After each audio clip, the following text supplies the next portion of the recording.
teman-teman semuanya, perkenalkan saya Elva Rizky Mahriyunisa dengan NIM 3 digit terakhir 031 dari Teknologi Rekayasa Otomasi Angkatan 2025. Di sini kita akan membahas topik yaitu mengenai mata kuliah mesin-mesin listrik dengan subbab trafo, kontraktor, motor DC, motor AC, kemudian motor BLDC. Sebelum itu, di sini saya memiliki 2 referensi buku, yaitu terdapat buku ajar untuk mesin-mesin listrik, kemudian juga terdapat buku elektrik seperti itu. Jadi di sini kita akan membuat sebuah presentasi maupun penjelasan materi ini dari notebook LM dengan bantuan notebook LM, teman-teman. Oke, langsung saja. Di sini saya sudah memiliki 2 buku, yaitu buku ajar dasar konversi energi listrik dari Eva Magua Lena Silalai, dan juga Electric Machinery Fundamental edisi kelima dari Stephen J. Chapman ya, teman-teman. Oke. Setelah mendapatkan 2 buku sumber ini, kita bisa langsung saja masuk ke dalam situs notebook LM itu sendiri, teman-teman. Jadi notebook LM ini sekarang sudah terintegrasi dengan Gemini Notebook, teman-teman. Jadi ini bisa menjadi sarana kita untuk memahami atau mengolah sebuah sumber yang sudah kita dapatkan menjadi suatu ringkasan secara cepat. Bisa menjadi tools buat belajar kita. Langsung saja kita klik coba Gemini Notebook. Kemudian tampilannya akan seperti ini. Dan kita bisa klik buat baru.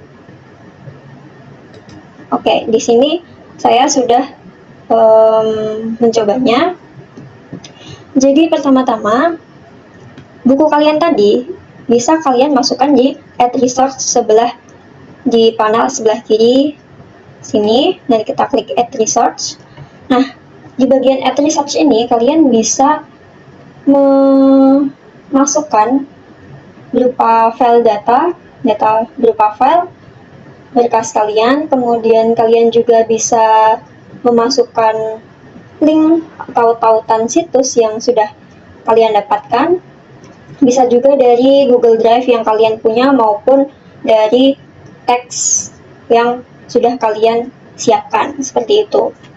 Nah, untuk prosesnya itu sendiri, kalian bisa langsung upload files, terus kemudian kalian pilih file yang ingin kalian masukkan di sini, kemudian klik open, dan otomatis akan masuk ke dalam sini. Dan itu prosesnya lumayan lama ya, teman-teman, jadi sesuai size file kalian, jadi tunggu saja. Begitu juga dengan pilihan lain seperti tautan, itu juga sama, bisa langsung kalian masukkan di sini. Nah, di bagian panel tengah di sini terdapat ringkasan kedua sumber yang sudah kalian masukkan nantinya. Di sini kita akan fokus kepada studionya atau ruang kerjanya saja ya, teman-teman. Jadi di sini kita akan menggunakan tools notebook LM ini untuk mempelajari mesin-mesin listrik trafo tadi. Langsung saja kita bisa generate-nya, kita klik. Kalian ingin membuat podcast atau membuat PPT atau membuat video untuk pembelajaran, itu sesuai yang kalian butuhkan. Di sini kita buat PPT-nya terlebih dahulu atau untuk presentasinya. Nah, di sini terdapat 2 format. Jadi terdapat detail deck, itu bisa berupa full text dan detail. Nah, sedangkan presenter slide itu lebih ke dominan pada visualnya, jadi minim sekali untuk teks, teman-teman. Jadi seperti itu. Dan kalian bisa custom language atau bahasa yang kalian mau untuk PPT-nya nanti. Di sini juga kalian bisa memberikan prompt agar slide-slide-nya itu sesuai yang kalian inginkan. Misal kalian ingin color palette-nya soft, terus lebih banyak komponen, atau kalian ingin memberikan grafik, atau kalian ingin memberikan detail yang pokoknya detail itu akan membantu kalian mendapatkan hasil yang kalian mau nanti. Setelah kalian masukkan prompt yang kalian mau di sini, kalian bisa klik generate. Oke, di sini saya sudah generate ya teman-teman. Langsung saja karena prosesnya itu lumayan lama dan menunggu sedikit lebih lama. Jadi saya langsung saja membuatnya terlebih dahulu tadi. Oke, langsung saja kita masuk ke materinya. Jadi teman-teman, kita akan membahas topik yang sangat menarik nih, yaitu mesin-mesin listrik dalam otomasi industri. Jadi kita akan mempelajari komponen-komponen yang menjadi jantung dari sebuah sistem otomasi itu sendiri, mulai dari trafo atau transformator, kemudian kontraktor, hingga evolusi motor listrik itu sendiri. Mari kita mulai dengan mengenali anatomi dasar dari sebuah sistem otomasi. Secara umum, sistem ini terdiri dari 3 bagian utama. Pertama adalah penyuplai daya yang bertugas mengkondisikan energi. Kedua, pusat kendali yang memberikan sinyal perintah. Dan yang ketiga adalah penggerak atau aktuator yang mengubah energi listrik menjadi gerak mekanik untuk melakukan suatu pekerjaan. Namun, mari kita berpikir sejenak, pernahkah kita bertanya-tanya bahwa bagaimana sebaris kode komputer dengan tegangan kecil, misalnya 5 volt, itu mampu menggerakkan sabuk berjalan seberat 1 ton di lantai pabrik. Rahasia di balik kekuatan besar ini sebenarnya terletak pada proses perjalanan dan konversi energi elektromagnetik, teman-teman. Proses konversi tersebut dapat kita pahami melalui segitiga konversi energi yang melibatkan generator, transformator, dan motor listrik. Dalam sistem kelistrikan ini, magnet bukanlah sekedar gaya tarik-menarik. Medan magnet ini bertindak sebagai medium atau kopling tak kasat mata yang mentransfer energi listrik menjadi energi mekanis secara efisien. Komponen krusial pertama dalam rantai energi ini adalah transformator atau trafo yang berperan sebagai pengondisi daya utama. Trafo berfungsi memindahkan energi listrik antar rangkaian tanpa mengubah frekuensinya. Terdapat dua jenis trafo yang umum digunakan, yaitu trafo step up untuk menaikkan tegangan dan trafo step down untuk menurunkan tegangan dari jaringan distribusi ke tingkat yang lebih rendah dan aman bagi mesin-mesin pabrik. Cara kerja trafo ini pada dasarnya adalah wujud fisik dari hukum Faraday. Tegangan arus listrik bolak-balik atau AC masuk ke kumparan primer dan menciptakan medan magnet yang terus berubah. Medan magnet ini kemudian mengalir melalui inti besi menuju kumparan sekunder, sehingga memicu munculnya gaya gerak listrik atau tegangan baru yang siap disalurkan. Setelah tegangan dikondisikan oleh trafo, kita membutuhkan alat untuk mengendalikannya. Inilah tugas dari kontraktor yang bertindak selayaknya saklar, seperti itu. Kontraktor itu bekerja dengan memanfaatkan arus kecil dari sistem kendali untuk mengaktifkan kumparan elektromagnetik. Kumparan ini akan menarik kontak utama sehingga arus yang jauh lebih besar dapat mengalir ke motor. Pemisahan ini untuk melindungi sirkuit kendali yang sensitif dari sirkuit daya yang berbahaya. Selanjutnya, energi yang telah dikendalikan tersebut akan masuk ke bagian aktuator. Yang pertama dan paling umum dijumpai di industri adalah motor AC tipe induksi. Motor ini sering dijuluki beban industri karena konstruksinya itu sangat kuat dan harganya yang terjangkau serta perawatan yang minim. Motor induksi ini bekerja dengan memanfaatkan medan magnet putar pada bagian stator untuk menghasilkan gerak pada rotor sangkar tupainya. Di sisi lain, jika sistem membutuhkan kontrol gerak yang lebih cepat dan presisi, motor DC adalah pilihan klasiknya, teman-teman. Jadi, motor ini memiliki komponen penghasil medan magnet tetap pada statornya, dan komponen itu berputar di sebuah jangkar.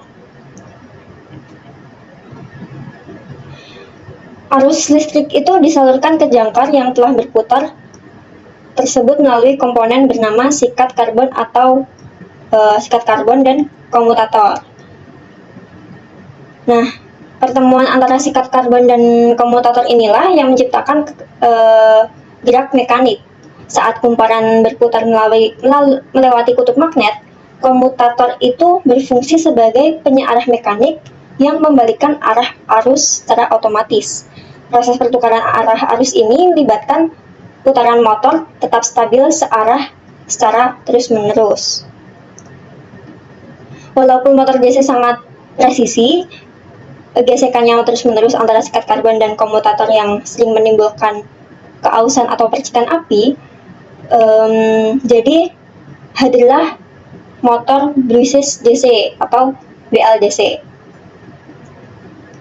Jadi motor brushless DC atau BLDC ini sebagai bentuk evolusinya. Motor BLDC ini menghilangkan penggunaan sikat karbon dan menggantinya dengan sensor posisi serta pengendali elektronik cerdas.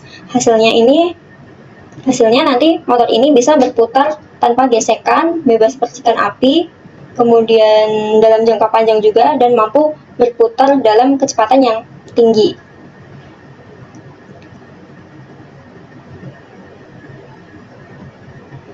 Untuk memudahkan dalam merancang sistem, mari kita lihat panduan yang lebih ringkas ini. Jadi motor AC induksi itu sangat unggul untuk beban berat dengan biaya dan perawatan yang rendah. Sedangkan motor DC itu bersikap menawarkan kontrol yang baik namun menuntut perawatan ekstra, jadi lumayan mahal. Sementara itu motor BLDC itu memberikan tingkat presisi dan kecepatan tertinggi serta nyaris tanpa perawatan, meskipun nantinya membutuhkan biaya investasi awal yang lebih mahal karena untuk membelinya lebih mahal. Jadi mari kita lihat di mana komponen-komponen ini ditempatkan dalam habitat aslinya. Di area gandu listrik internal pabrik, kita akan menemukan trafo step down.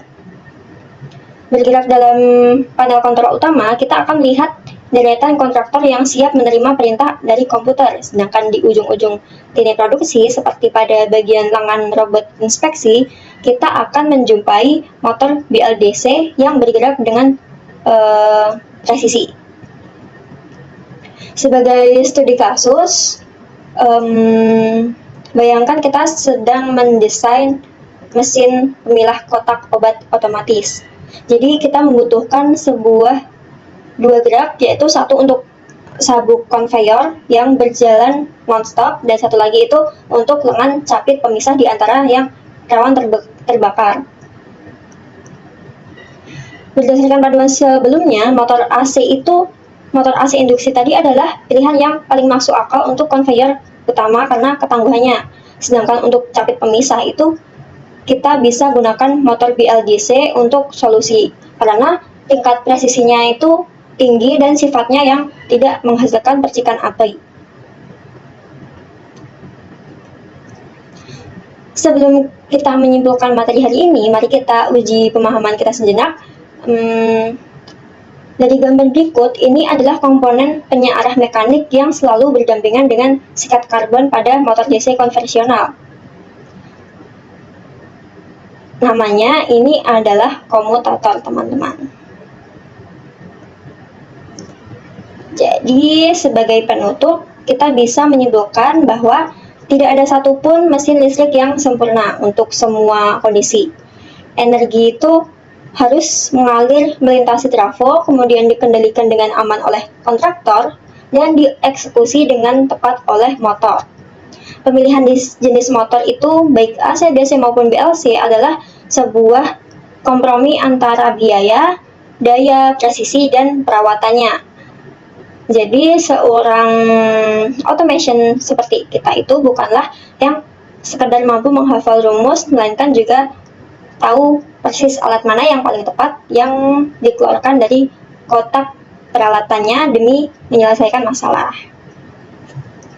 Oke, jadi itu isi dari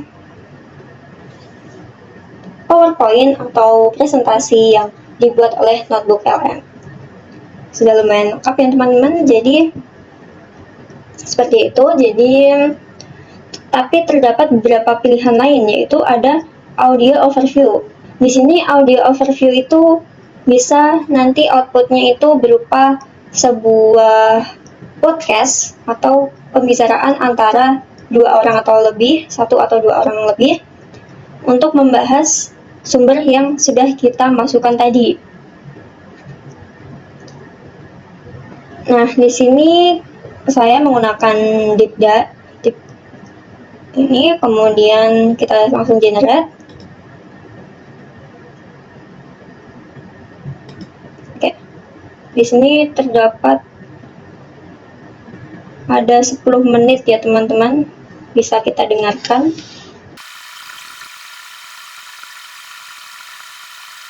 Nah teman-teman, karena sinyalnya jelek ya, jadi kita tidak bisa play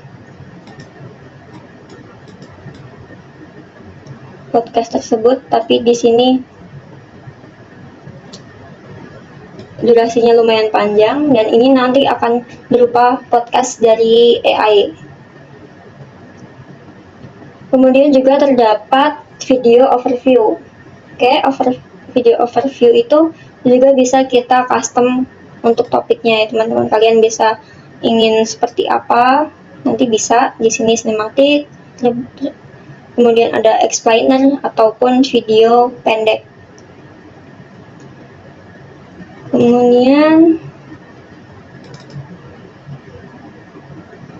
this textbook cover features high voltage transmission lines, illustrating the primary objective of macro-scale electrical engineering, the continuous, efficient generation, transmission, and utilization of power across a vast network. But operating this grid requires resolving a physical paradox. The electrical energy moving as electrons through wires operates on entirely different physics than the mechanical energy of heavy physical mass rotating in a factory. We have to ask how two completely incompatible systems manage to interact seamlessly at every node of the grid, from a massive power plant turbine down to a small industrial motor. The answer is that all electromechanical energy conversion relies entirely on a single invisible intermediary. That intermediary is the magnetic field. Electrical energy flows into a metal core, converting to a pulsating magnetic flux field, then flowing out as mechanical torque. For a brief moment, energy is trapped. The field acts as a temporary buffer, holding energy as flux before releasing it. Whether the machine is static, like a transformer, or dynamic, like a motor or generator, the physics governing this temporary magnetic storage remain the same. This contradicts the common assumption that different electrical machines operate on completely unrelated principles. To understand these machines, we must first map the laws governing this magnetic medium before we can decode the equivalent circuits of specific devices. Analyzing these conversion systems begins here by mapping the mathematical manipulation of the magnetic circuit. The magnetic circuit is the physical pathway designed to channel our temporary energy buffer. Mapping this to electrical circuit theory, as a basic circuit follows Ohm's law, a magnetic core uses analogous logic. Instead of voltage, magnetomotive force drives magnetic flux. Instead of electrical resistance, the core exerts reluctance, completing the analogous equation, MMF equals flux times reluctance. However, storing energy in a physical magnetic core is never perfectly efficient. The iron itself introduces losses. Hysteresis loss occurs because forcing magnetic domains in the iron to constantly flip direction under alternating currents generates heat. Simultaneously, the changing magnetic field induces parasitic circular electrical currents directly within the solid iron core. These eddy current losses create further heat. To mitigate these losses, engineers slice the solid core into thin, insulated laminations, physically breaking the path for those parasitic currents. These core losses are the primary physical constraints that dictate the mathematical limits of every machine's equivalent circuit. Once energy is stored as magnetic flux, the next challenge is pulling it back out into a usable electrical or mechanical form. Analytical, Faraday's law of induction serves as the fundamental bridge between the magnetic buffer and the output circuit. Faraday showed that a time-varying magnetic flux intersecting with a conductor induces an electromotive force, or EMF, in that conductor. This intersection happens in two ways: statically induced EMF, where the flux changes within a stationary coil, and dynamically induced EMF, where the coil physically moves through a steady field. While Faraday explains the induction, Lenz's law governs the direction of this energy transfer. As detailed here in section 4.4.7, Lenz's law dictates that the induced current will always create its own magnetic field to oppose the original changing flux. This opposition is the physical manifestation of energy transfer. It is the counter torque in a generator or the reflected load in a transformer. Without the opposing force described by Lenz's law, energy conversion across the physical gap between circuits would be impossible. We see the simplest application of these laws in the transformer, a machine with zero moving parts. Transformers rely entirely on statically induced EMF, using alternating current to constantly expand and collapse the magnetic field in a shared stationary core. To model this mathematically, engineers use the equivalent circuit, moving from physical principles to the standardized electrical model seen here in section 7.4. We map physical components, like the copper wire coils listed here, onto the circuit as resistors, R1 and R2, to account for the copper's electrical resistance. We also account for leakage flux, magnetic field lines that escape the core, by adding series inductors, X1 and X2, to the model. The critical part of this model is the parallel magnetizing branch, representing the core. Core losses, like hysteresis and eddy currents, are modeled by a parallel resistor, RC. The energy required to establish the magnetic buffer is mapped as a parallel inductor, XM. This complete equivalent circuit allows us to calculate the exact efficiency of the static energy transfer. This specific arrangement of variables provides the mathematical framework we will apply to every other machine in the series. Turning electrical energy into physical rotation via motors and generators introduces a new architectural challenge. Unlike the solid core of a transformer, the stator and the rotor in a dynamic machine must be separated by an air gap. Recalling our magnetic circuit equation, air has an incredibly high reluctance compared to iron. This gap shifts the machine's energy requirements. The MMF must now overcome the significantly higher reluctance of air to drive flux into the spinning rotor. To maintain energy transfer across this high reluctance gap, we rely on dynamically induced EMF, physical movement through the magnetic field. A DC motor accomplishes this using mechanical commutators to forcibly switch field polarity and maintain rotation.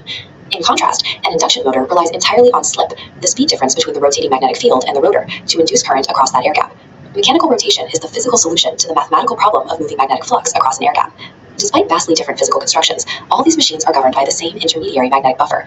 We can see this unity by comparing their equivalent circuits side by side: the static transformer, the induction motor, and the synchronous generator. They share the same structural components: copper losses represented by R1 and R2, and leakage reactance represented by X1 and X2. Even more significantly, the parallel magnetizing branch stands at the center of every single circuit. Whether modeling a small grid transformer or a massive power plant generator, this specific branch represents the physics of the magnetic field buffering the energy. Optimizing these variables, reducing hysteresis, managing slip, and narrowing air gaps remains the primary focus of modern electrical engineering. The power grid functions as a single continuous magnetic circuit, shifting energy back and forth between states through these shared physical principles. To understand these systems, one must look past the physical steel and wire and recognize the invisible magnetic mathematics dictating their behavior. Oke, itu tadi teman-teman untuk video overview-nya. Kemudian juga terdapat mind map.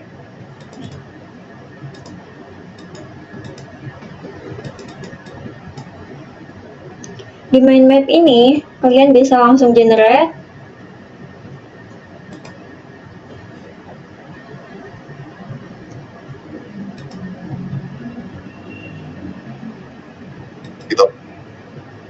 Nah, di sini dari dasar konversi listrik itu terdapat beberapa subnya, teman-teman. Jadi di sini ada sistem tenaga listrik, kemudian dasar medan listrik dan elektromagnetik, kemudian juga ada transformator, kemudian ada mesin industri, yang mesin motor AC tadi, kemudian juga mesin arus DC, kemudian juga terdapat generator sinkron. Nah, di sini apabila kalian klik lagi itu akan terdapat penjelasannya kembali, teman-teman. Jadi di sini akan di sistem tenaga listrik ini, pada jenis pembangkit itu terdapat beberapa jenis, yaitu terdapat PLTU, PLTG, PLTN, PLTA, PLTS, serta PLTB. Kemudian juga transformator. Transformator itu terdapat beberapa jenis. Ada step up, step down, ada auto transformator, ada transformator isolasi. Dan di konstruksinya ada tipe inti, tipe cangkang, tipe kumparan, dan tipe busing. Untuk operasionalnya itu ada prinsip kerjanya, rangkaian ekivalen, dan pengujian beban nol, dan pengujian hubung singkat. Jadi untuk mind map-nya kira-kira seperti itu teman-teman, masih terdapat sub-subnya. Kita juga bisa membuat report untuk studi guide kita. Di sini. Nah, di report studi guide ini ada beberapa pertanyaan yang bisa kita pelajari. Setelah itu juga terdapat kunci jawabannya juga teman-teman. Jadi kayak soal esai, kemudian nanti terdapat jawabannya, dan pada akhirnya nanti terdapat glosarium istilah kunci dari masing-masing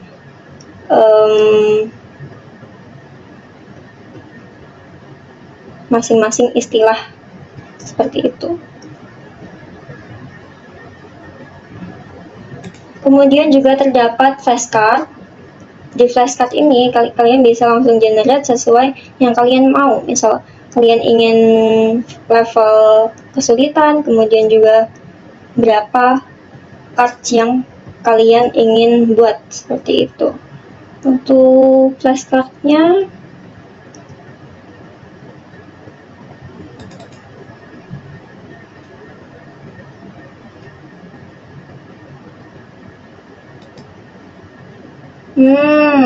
jadi di sini terdapat sebuah pertanyaan, kemudian pertanyaan dalam sistem tenaga listrik, dua jenis arus utama arus listrik yang dikenal adalah arus AC dan arus DC. Ya, benar.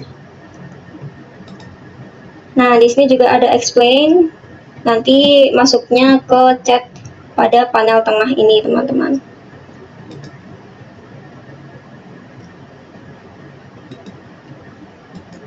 Kemudian sebutkan 4 elemen dasar dalam sistem pengadaan energi listrik. Terdapat pembangkit, transmisi, distribusi, dan beban listrik. Seperti itu dan seterusnya. Kemudian terdapat quizzes juga. Di sini quizzes juga bisa disesuaikan seperti yang kalian mau, berapa pertanyaan yang kalian mau, kemudian tingkat kesulitan dari pertanyaan-pertanyaan tersebut. Di sini terdapat quizzesnya. Seperti pilihan ganda, teman-teman. Jadi, manakah dari berikut ini yang merupakan elemen dasar dalam sistem pengadaan energi listrik, energi yang disediakan?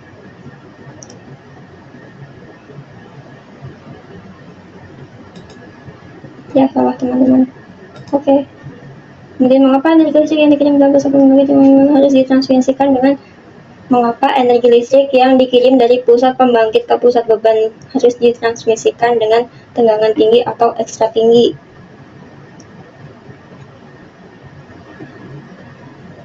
Dan di sini bisa kalian ini ya teman-teman, bisa kalian cek untuk next dan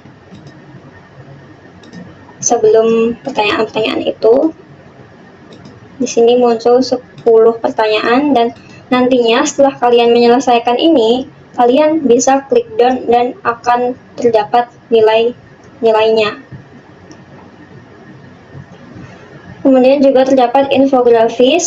Kalian bisa membuat infografis di sini, bisa memilih visual yang kalian mau. Kemudian juga bisa memilih orientasi yang kalian mau seperti landscape, kemudian portrait dan square.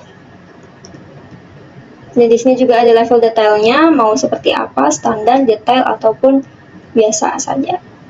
Terus generate. Di sini ini untuk tampilannya ya teman-teman. Wow. Oke, bagus. Dan juga terdapat data tabel. Misal kalian terdapat data-data yang ingin kalian olah, kalian bisa memasukkannya di sini juga, dan bisa kalian buat melalui Notebook LM. Mungkin seperti itu teman-teman untuk panduan di Notebook LM dan materi mesin-mesin listrik kita pada kali ini. Jadi